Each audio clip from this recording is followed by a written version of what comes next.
बुलाकर अक्रूर जी को कहा कि तुम जाओ, कृष्ण और बलराम को लेकर आओ मथुरा, मेला देखने के बहाने उन्हें लेकर आओ और मैं उनका वध करूंगा छल से। अब मैं थक गया, बहुत असुर भेजे पर कृष्ण का कोई कुछ बिगाड़ नहीं पाया। अब मैं स्वयं अपने आंखों के सामने उसका वध करवाऊंगा। अक्रूर जी रो पड़े और कहते हैं, क्या इसी काम के लिए भगवान ने मुझे चुना कि मैं उन्हें मरवाने के लिए कंस के हाथों सौंपने के लिए लेने जाऊं? लेकिन कंस ने नंगी तलवार कंधे पे रख दी और कहा, अगर नहीं गए तो फिर तुम्हारे प्राण जाएंगे। अक्रूर जी विवश हो गए, कंस का रथ लेकर वृंदावन आए भगवान को लेने के लिए। सांझ का समय है, भगवान पहुंचे हैं। कृष्ण और बलराम हृदय से लिपट गए, काका श्री आ गए, काका श्री आ गए, आंगन में ले गए और चर्चा होने लगी, क्यों आए अक्रूर? तब अक्रूर जी ने कहा, हम कृष्ण और बलराम को लेने आए हैं। क्यों लेने आए हैं? क्योंकि कंस ने भेजा है। और इतना जब सुनना था, यशोदा माँ ने कहा कि मैं नहीं जाने दूंगी कृष्ण और बलराम को। और जब यशोदा माँ ने विरोध किया, अक्रूर जी ने कहा, भाभी श्री भेजना तो पड़ेगा। यशोदा माँ ने कहा, कैसे भेजना पड़ेगा? माता पिता की आज्ञा के बिना ले जाओगे? अक्रूर जी ने कहा, मैं इनके माता पिता से पूछ कर आया हूँ। और महाराज, उस रहस्य से आज पर्दा हटा है, जो रहस्य बहुत दिनों से किसी को पता नहीं था। और आज यशोदा जी को बताया गया कि कृष्ण तुम्हारा बेटा नहीं, वो तो देवकी का बेटा है। और ये खबर जब सुनी,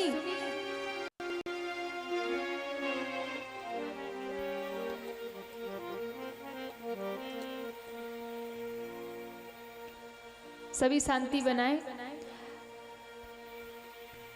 पीछे थोड़ा सा स्थान बनवा दे। जो माताएं आ रही है उन्हें उधर ही बिठाएं, क्योंकि सामने बहुत अधिक आप लोगों को ना बिठाएं, अव्यवस्था होगी। बोल राघवेंद्र सरकार की जय हो, कृष्ण कन्हैया लाल की जय हो। एक रहस्य से पर्दा उठा कि महाराज, जिस कृष्ण को यशोदा अपना मानती है, वो कृष्ण देवकी और वसुदेव के बेटा है।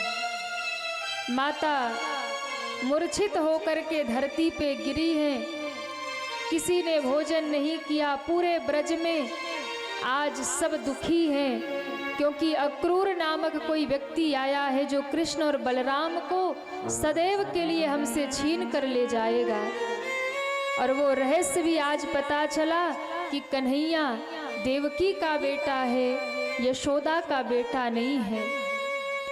यशोदा मैया रात के अंधेरे में आंगन में बैठी रो रही है और कहते हैं, उसी समय कृष्ण आते हैं, मैया मैया तू कहाँ है? और जब मैया मैया करते कृष्ण आंगन में आए, एक खम्भे से सिर टिकाकर यशोदा मैया रो रही है।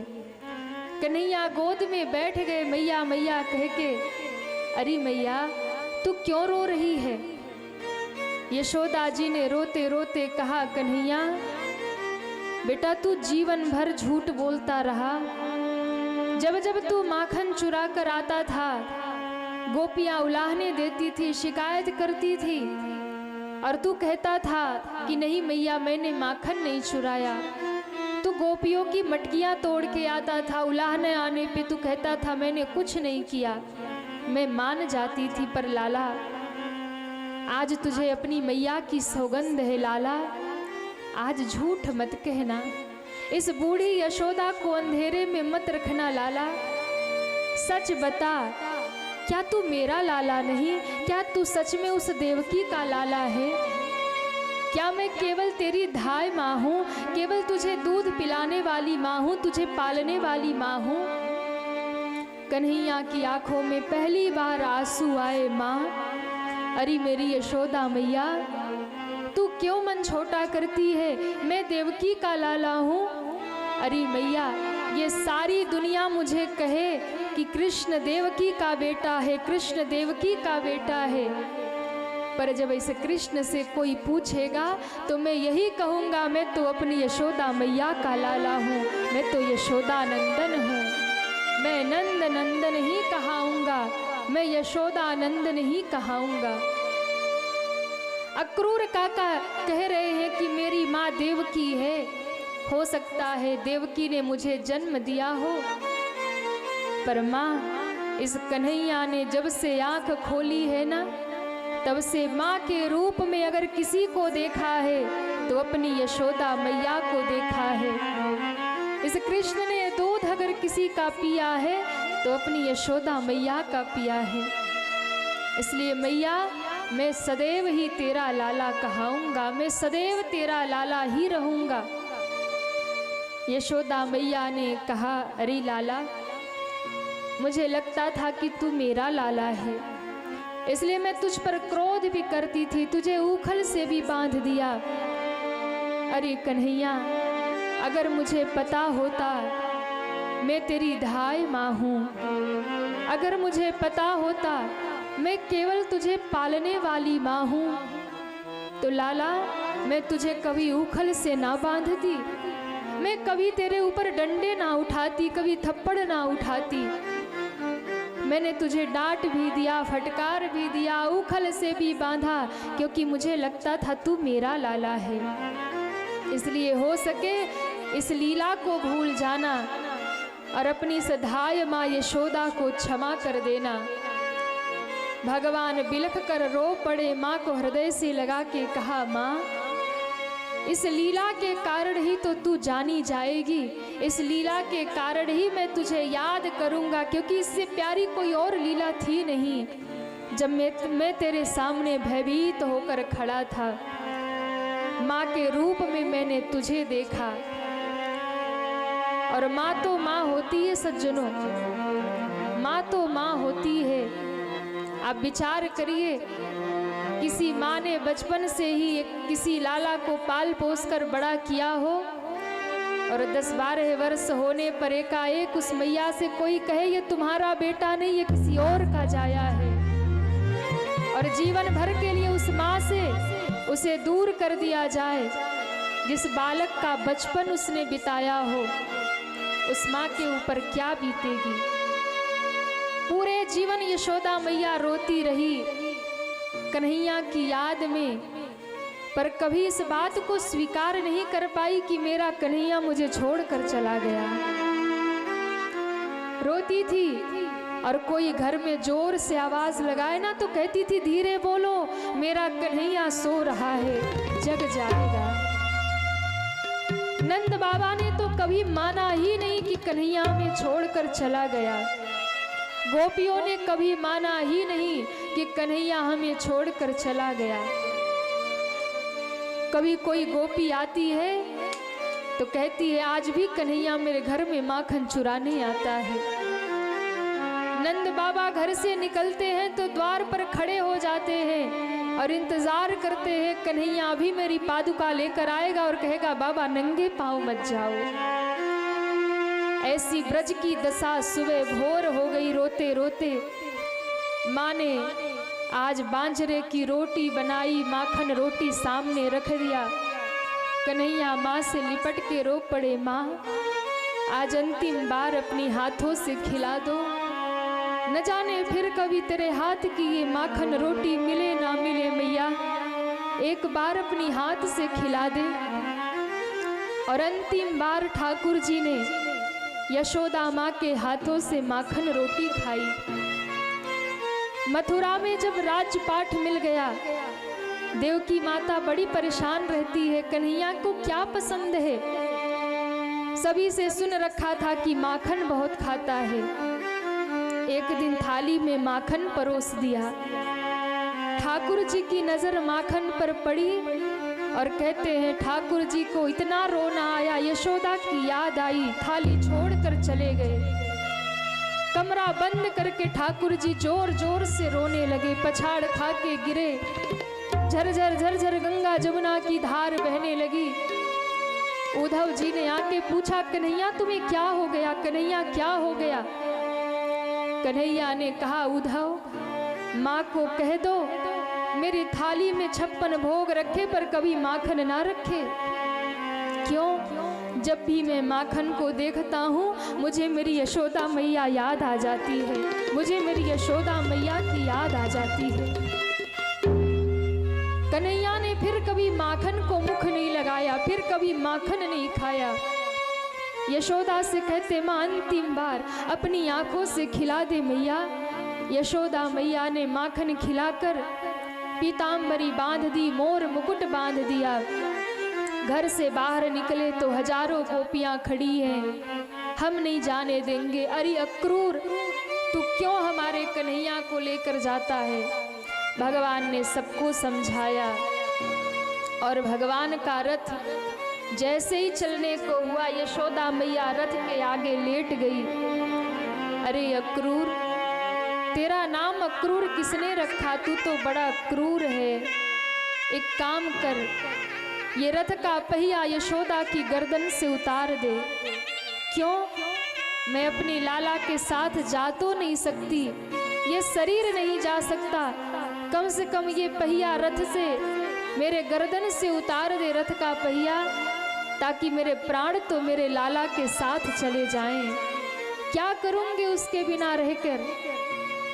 अब कन्हैया ने माँ को हृदय से लगा के कहा, माँ धीरज धरो, परसों आ जाऊंगा, चिंता मत करो।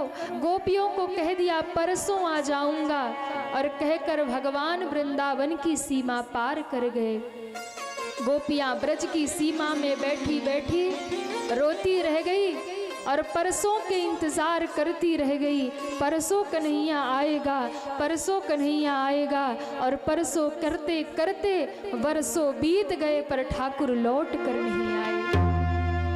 भेजा भी तो उद्धव को भेज दिया संदेश देकर।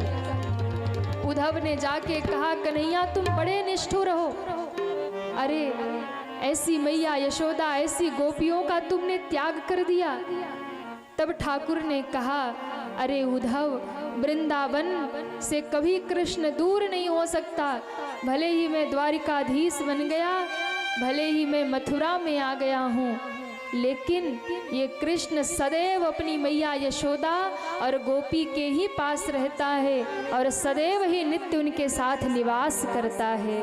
कभी कृष्ण वृंदावन से दूर हुए ही नहीं। गोपियाँ कृष्ण के विरह में रोती रहती है और कृष्ण को याद करती है। कभी भूल से भी कोई मथुरा से आ जाए, गोपियों को आस बंध जाती है, शायद कन्हैया आया होगा, और पता चलता है कोई दूसरा है, तो यही कहती है, जाकर उस निष्ठुर से कह दो, क्या उसे मेरी याद नहीं आती, यशोदा मैया की याद नहीं आती, न गैयों की याद नहीं आती।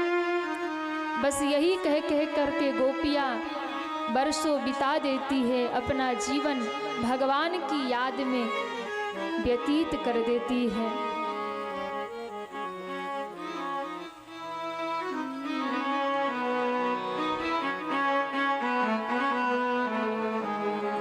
कोई श्याम सुंदर से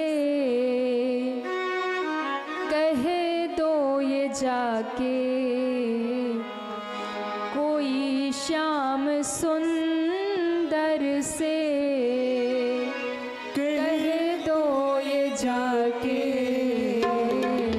भोला क्यों दिया हमें अपना बना के, भोला क्यों दिया हमें अपना बना के। कोई श्याम सुंदर से कह दो ये जाके, कोई श्याम सुंदर से कह दो ये जाके, भोला क्यों दिया हमें अपना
रोए जाके, कोई श्याम सुंदर से कह रोए जाके, भुला क्यों दिया हमें अपना बना के, भुला क्यों दिया हमें अपना बना के, भुला क्यों दिया हमें अपना बना के, अपना बना के, अपना